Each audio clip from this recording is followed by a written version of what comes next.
Already കേൾവി കുറവ് കാണും. ചെവിക്കകത്ത് നിറഞ്ഞ് വാക്സ് ഇരുന്നിട്ട് ചെവി അടഞ്ഞിരിക്കും.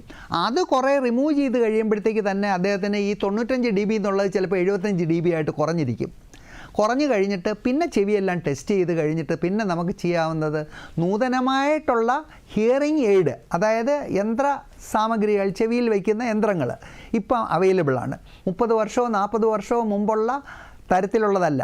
ഇപ്പം എങ്ങനെയെന്ന് പറഞ്ഞാൽ അതിൻ്റെ ഫ്രീക്വൻസി അനുസരിച്ച് ഏത് ഫ്രീക്വൻസിയാണ് പോയത് ആ ഫ്രീക്വൻസി അനുസരിച്ച് ഏത് ഫ്രീക്വൻസിയാണ് കേൾക്കാൻ പ്രയാസം. ഞാൻ നേരത്തെ പറഞ്ഞല്ലോ, പുരുഷൻ്റെതാണോ സ്ത്രീയുടേതാണോ കുട്ടികളുടേതാണോ അത് ഈ ചെവി ടെസ്റ്റ് ചെയ്യുന്ന ഓഡിയോളജിസ്റ്റുകൾ അത് നോക്കിയിട്ട് ഏത് ഫ്രീക്വൻസിയൊക്കെയാണ് നശിച്ചു പോയതെന്ന് നോക്കിയിട്ട് അതിനനുസരിച്ചുള്ള നൂതനമായിട്ടുള്ള ഹിയറിംഗ് എയ്ഡുകൾ, അതായത് ശ്രവണ സഹായികൾ അവർ അത് പ്രിസ്ക്രൈബ് ചെയ്യുമ്പോൾ അത് വെച്ച് കഴിയുമ്പോഴത്തേക്ക് പേഷ്യൻ്റ് നല്ല കംഫർട്ടബിൾ ആവും.